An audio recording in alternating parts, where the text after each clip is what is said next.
A partir de este momento, comienza la sección editorial de Platica con Ángel. El título del editorial de hoy se llama Ni modo, para opinar hay que informarse antes. Y voy a comenzar este ejercicio leyendo un comentario de una persona. Vamos a ver. Él, que escribió en YouTube un comentario y dice así. Él tiene un seudónimo que es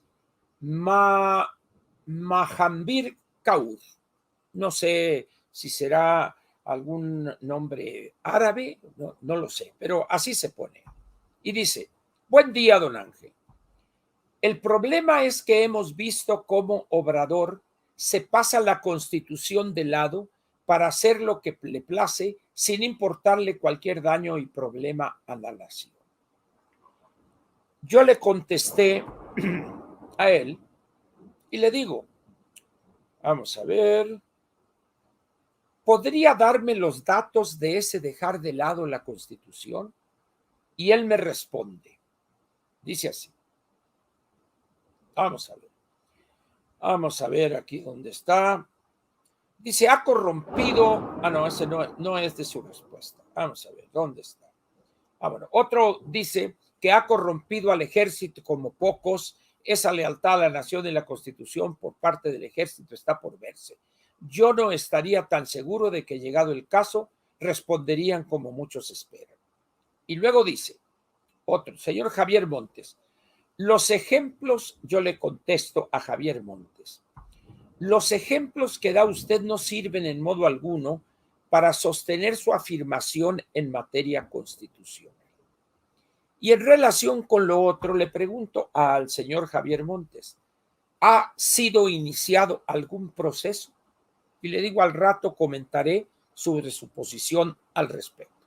Y eso estoy haciendo en este momento. Vamos a ver. Sin duda alguna, y ya lo comenté en la primera media hora, el presidente de la República no es un hombre de leyes, no es un hombre que le guarde respeto a la ley. Contrario, por ejemplo, al presidente Miguel de la Madrid, un hombre cuya carrera original es una licenciatura en Derecho y posteriormente una formación hacendaria y monetaria al trabajar en Banco de México y primero en la Secretaría de Hacienda. Pero ¿qué es lo que pasa antes de que el bulto llegara a presidente de los Estados Unidos mexicanos? Efectivamente, violaba la ley cuando bloquea los pozos en Tabasco, los pozos petroleros.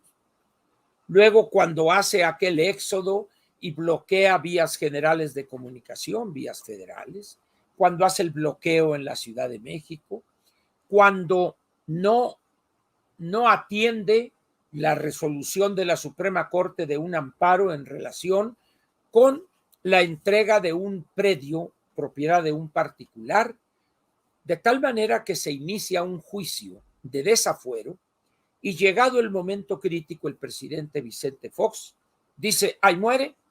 Y se queda impune esa violación. Y así. Sin embargo,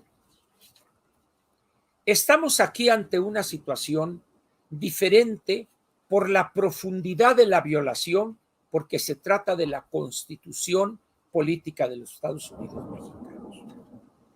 Y una de las cosas que más preocupa al respecto es la ignorancia de casi todos los mexicanos en relación con el papel y el texto constitucional, el papel de la Constitución como ley suprema y los artículos fundamentales o temas fundamentales de la Constitución.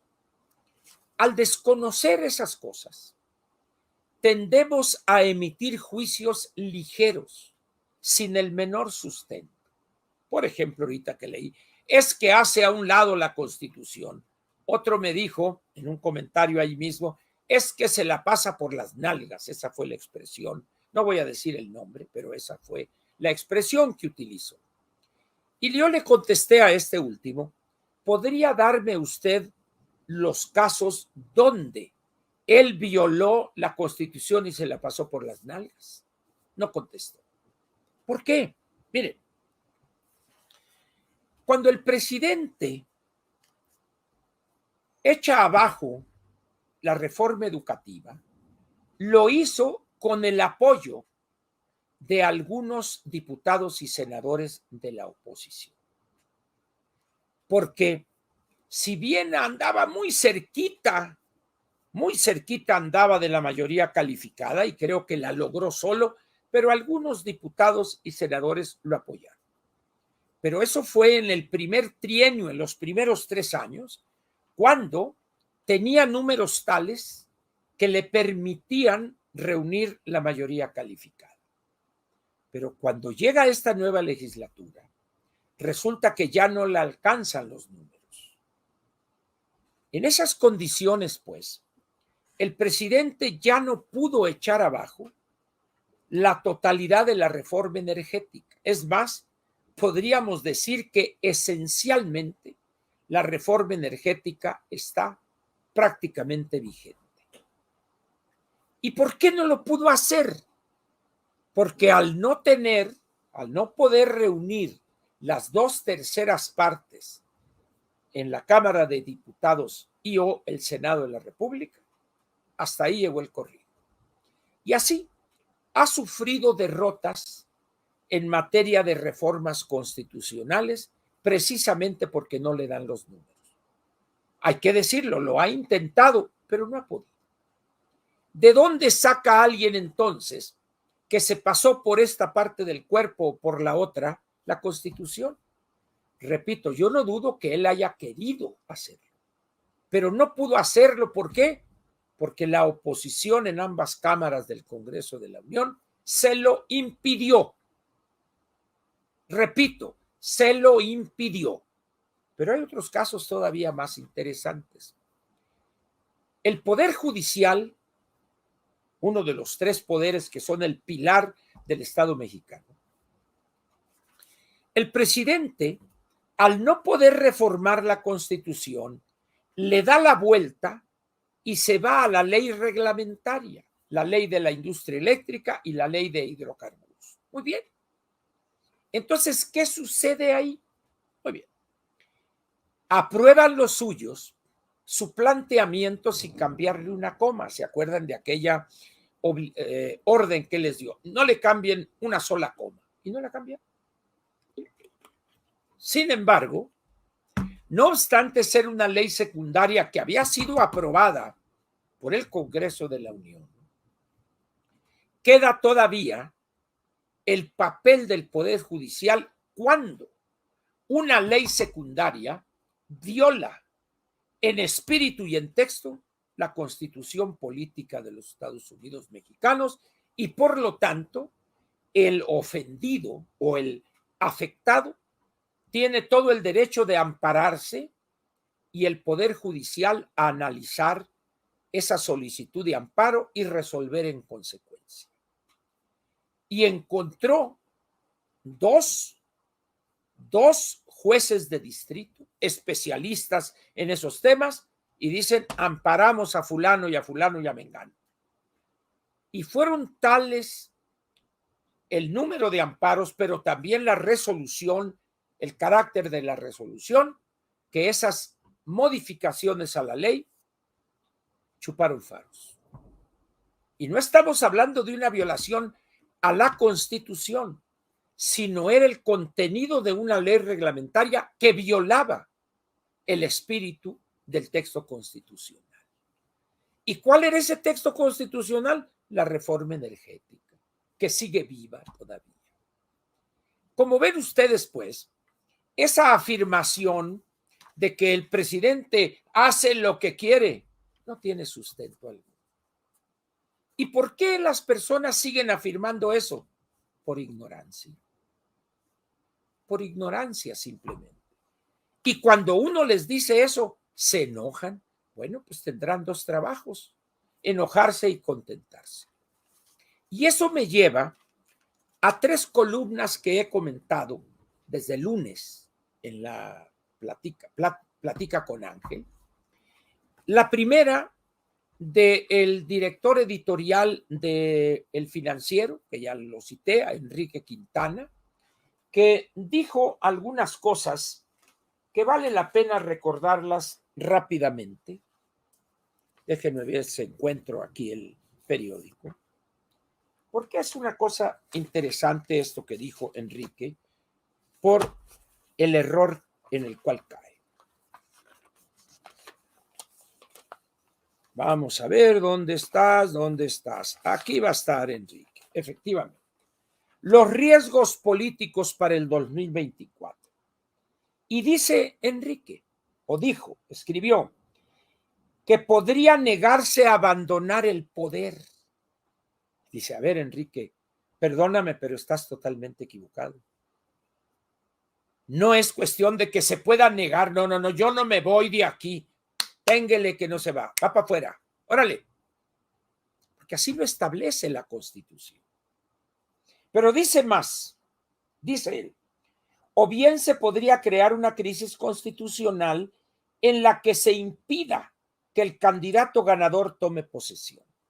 A ver, Enrique, si te refieres a la crisis constitucional por negarse a abandonar el puesto, no hay relación con la otra. ¿Por qué? Porque no podría impedir el presidente eso. ¿Por qué? Porque cuando se diera algo, el electo, triunfador y luego presidente electo, podría rendir la protesta de ley, no necesariamente en el Congreso, lo podía hacer ante las mesas directivas y también ante el presidente de la Suprema Corte de Justicia. ¿Y dónde dice eso? ¿Lo estoy inventando? No. Aquí dice en el artículo 85. Si al comenzar, vamos a ver, el 87, perdón, dice, en caso de que el presidente no pudiera rendir, es decir, que se lo impida el presidente López Obrador por esa crisis constitucional, ¿no? En caso de que el presidente no pudiera rendir la protesta ante el Congreso de la Unión, ante la Comisión Permanente o ante las mesas directivas del Congreso de la Unión, dice, lo hará de inmediato ante el presidente de la Suprema Corte de Justicia de la Nación. Es decir, este artículo fue adicionado, este párrafo añadido, el 9 de agosto del 2012, hace 10 años. ¿Y por qué fue esta añadidura? Por el intento del PRD de no permitirle a Felipe Calderón tomar posesión en paz, pero aún así rindió la protesta de ley en el Congreso de la Unión, ahí en San Lázaro. Producto de esos incidentes que se generaron es que se añadió este párrafo. Pero luego hay otra cosa. Dicen, miren, si al comenzar el periodo constitucional hubiese falta absoluta del presidente de la República, es decir, si el presidente López Obrador, en aras de mantenerse en el poder, ordena o manda o algún voluntario asesina al electo, en esto de la Constitución dice, asumirá provisionalmente el cargo del presidente de la Cámara de Senadores en tanto el Congreso designa al presidente interino conforme al artículo anterior. ¿Qué tenemos aquí? Que la Constitución plantea claramente los caminos ante esta cosa donde Enrique la da, como dije ya el lunes y ayer y hoy, donde prácticamente da que es a contentillo. Es que si él quiere quedarse, pues se queda. Y el otro, pues no toma posición. No es cierto. Esto es un error. Esto induce confusión. ¿Por qué? Pues porque Enrique, como dije ya, y repito, no tuvo la precaución de leer los artículos correspondientes. Ahora bien, vamos a ver, antes de entrar a las otras dos columnas que he referido ya, a la encuesta del Financiero del lunes 1 de agosto, es decir, hace 2 días, de anteayer. En la página, ahorita les digo en dónde está, en la página 37. Y dice, manejo del TEMEC, es el reactivo. ¿Cómo calificaría la manera en que el gobierno de López Obrador está tratando el TEMEC? Y el 29% dice muy mal.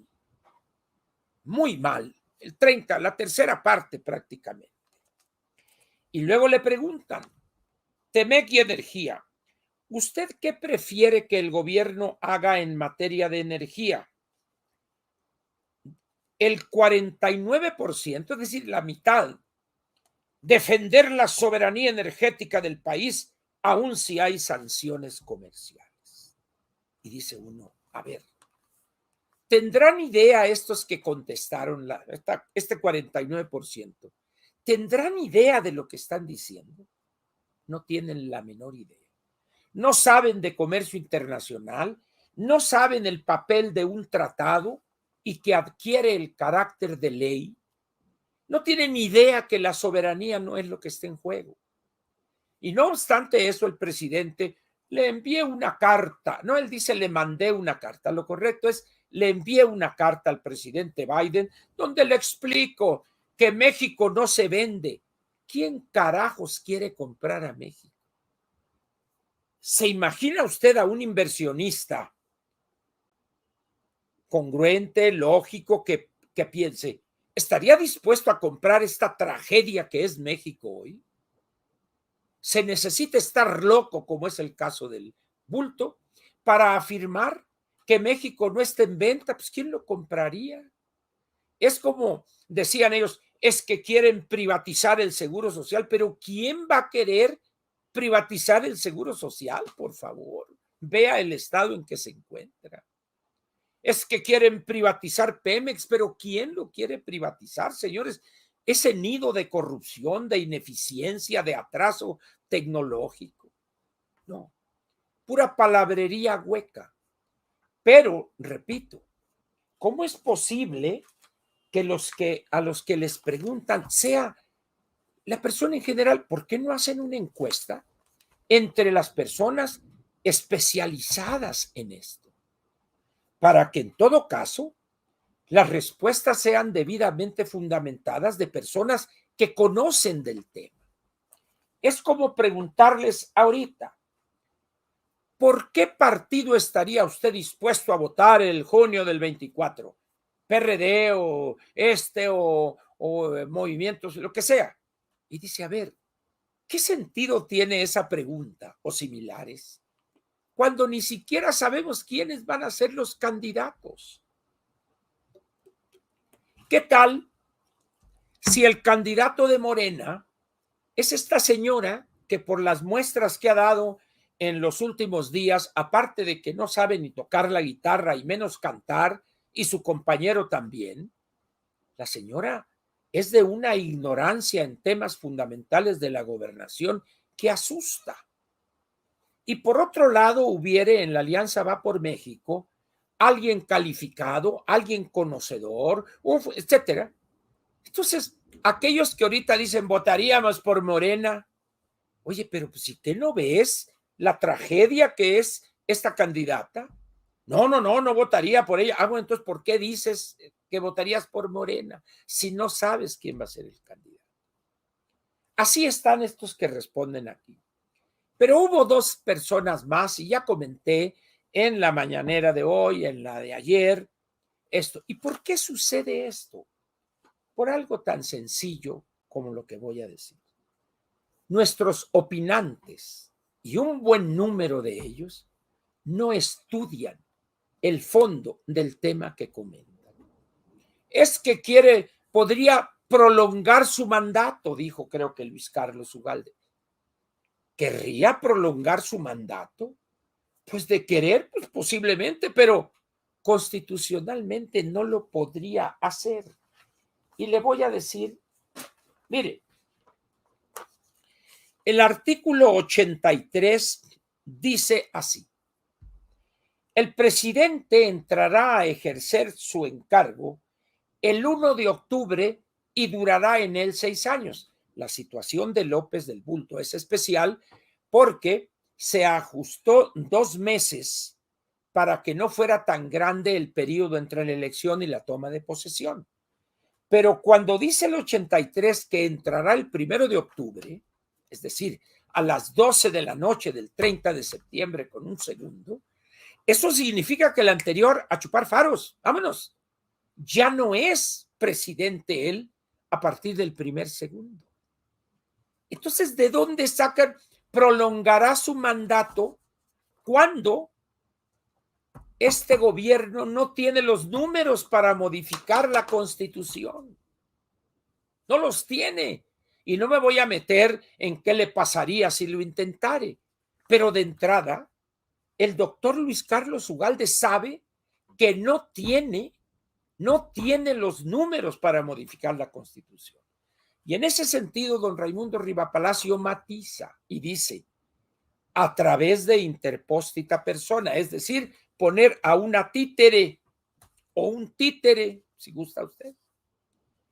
Pero debería quedar claro que constitucionalmente el presidente no puede prolongar su mandato ni puede permanecer más allá del 30 de septiembre en la noche. Y que impide que el otro tome, pues se va ya con el presidente de la Suprema Corte y le ordena al general secretario, a ver, quítame aquellas nalgadas, agárralo y deténlo. Tranquilamente. Eso es a lo que me refiero.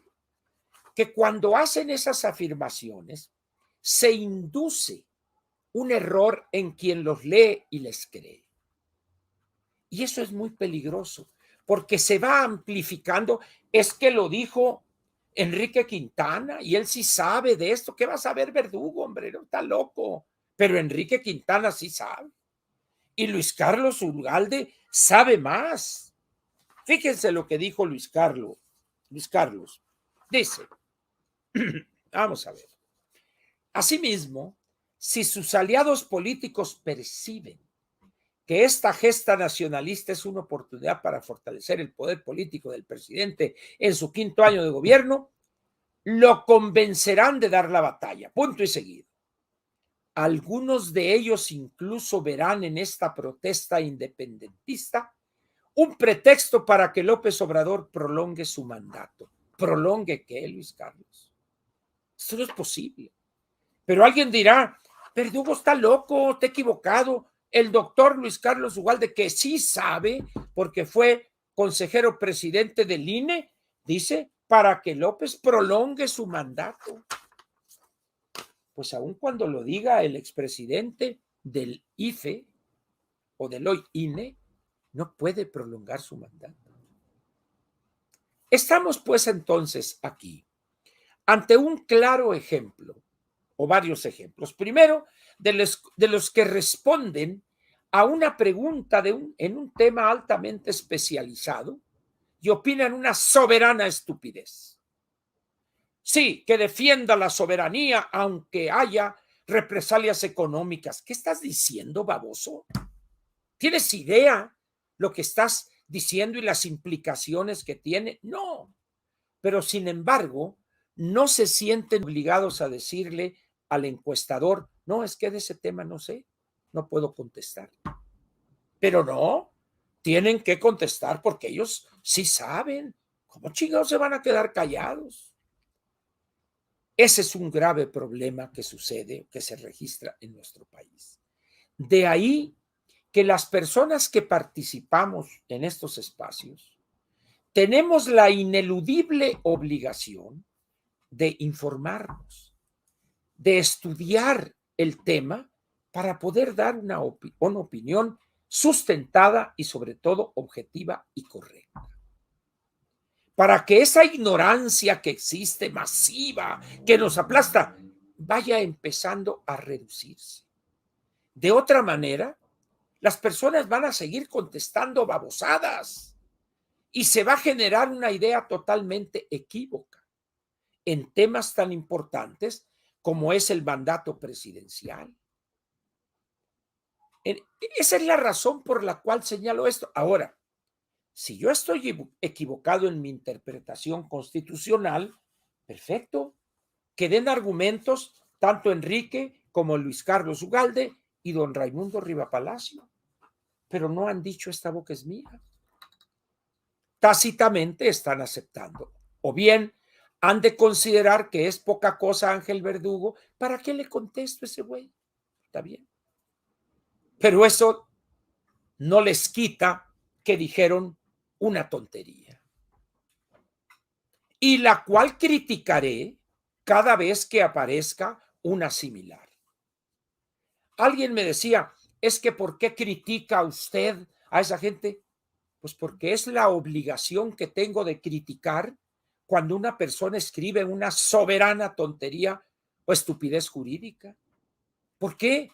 Porque esa idea tiene influencia y hace que la ignorancia se fortalezca y se arraigue.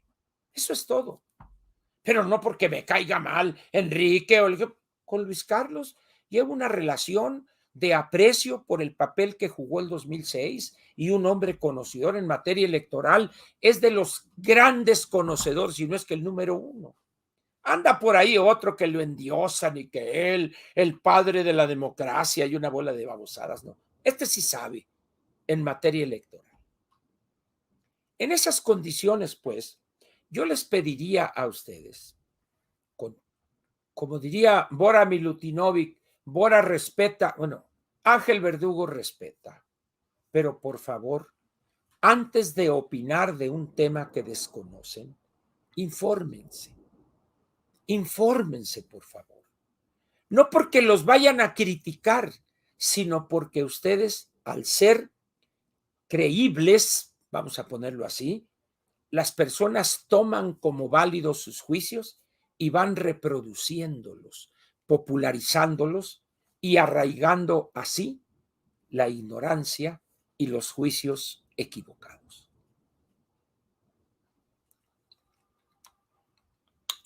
Podría comentar tonterías peores de otros comentaristas. ¿Y por qué no lo hago? Por algo tan sencillo como esto. Nadie los lee. Así. Es decir, pues dicen, pues sí, hombre, pero ¿quién se enteró de ellos? Tú accidentalmente ahí, pero nadie los lee. ¿Qué sentido tiene criticar a alguien que nadie lee? Ahora bien, ¿qué pasa en esto del TEMEC rápidamente frente a Estados Unidos? Miren, cuando la gente dice defendemos la soberanía, es que la soberanía no está en juego. Nadie quiere reducir o atacar o debilitar la soberanía de México. Nadie. Y los que menos tienen interés en eso son los Estados Unidos. ¿Por qué? Porque ellos quieren un país soberano, con un gobernante que conozca de comercio internacional, de economía, que tome las decisiones correctas. Ahora bien, hay una cosa aquí que normalmente no se dice y me parece una falla tremenda. ¿Quiénes son los principales y primeros beneficiarios de un tratado de libre comercio? ¿Lo sabe usted? Son los consumidores. Porque un tratado de libre comercio tiene por objeto combatir las ineficiencias estructurales de la economía para permitir que lleguen productos más baratos, más bonitos, más modernos, para que el consumidor tenga la opción de elegir en libertad. Y si eso produce que un negociante en México va a la quiebra, ¿por qué? Porque al consumidor no le gustaron sus productos, porque al consumidor le gustaron los de la otra empresa, que están más bonitos, mejores y más baratos. ¿Por qué es obligatorio para el consumidor adquirir lo malo, lo feo y lo caro? ¿Quién dice eso? No, solamente estos políticos pedorros e ignorantes como los de Morena y el presidente empezando por él. En esas condiciones, un tratado de libre comercio se firma, se redacta y se firma y lo aprueba el Senado de la República porque hay beneficios para los millones de consumidores. ¿Y qué es lo que está en disputa ahorita? No es la soberanía, no son los hidrocarburos. Eso es una soberana mentira de quien está acostumbrado desde niño a mentir. López Obrador. ¿Qué es lo que demandan los empresarios canadienses y norteamericanos? Pero también se han quejado los españoles, los franceses, los alemanes, japoneses, etcétera. Que en el Tratado de Libre Comercio actual, en el actualizado, y que ya venía en el Telecán, es algo que se llama trato nacional. Ahí está debidamente establecido que el gobierno de este país, como el gobierno de Estados Unidos y el gobierno canadiense, tienen la obligación que aceptaron de manera voluntaria darle a todas las empresas trato nacional. Es decir, como si una canadiense y una norteamericana fuera una compañía mexicana. Y a la inversa, a una compañía mexicana en Canadá y en Estados Unidos, darle el mismo trato que las otras. Ese es uno de los grandes avances de los acuerdos de libre comercio y el beneficiario es el consumidor. En esas condiciones, ¿ante qué estamos? Ante una de las grandes aberraciones en materia de gobernación que ha hecho este gobierno. En vez de que pueda el consumidor libremente tener acceso a otras marcas, a otros productos, otras gasolinas, a fuerza, tiene que ser las que venda Pemex, las que elabore Pemex, con combustóleo, con cochinada, etcétera. ¿Por qué? Porque el presidente vive en los años 30 del siglo pasado. Eso es todo el asunto. ¿Por qué es tan ignorante en materia de crecimiento y desarrollo económico que piensa que el petróleo es el activo principal en las economías hoy en día? Y no es así. El principal activo y motor del crecimiento económico es el conocimiento. Vea usted el estado en que se encuentra la educación pública en México. Un atraso completo. Sin embargo, vea usted lo que contestó la mitad de los interrogados. Defenderlas en... ¿Usted qué prefiere que el gobierno haga en materia de energía? ¿Que defienda la soberanía energética del país, aun si hay sanciones comerciales? Dice uno, bueno, ¿por qué la gente es, perdón por la expresión, es tan tonteja? ¿Y por qué se arroga esa, desde su ignorancia, a responder una babosada? ¿Por qué? Porque nadie ha tenido la precaución y el interés de explicarle las cosas, sino por el contrario, el interés ha sido, y lo evidencia Morena con su gobernación, con sus decisiones y sus actos, mantenerla en esa ignorancia. Por eso votaron y eso obtuvieron. En este momento termina la parte editorial de Platica con Ángel.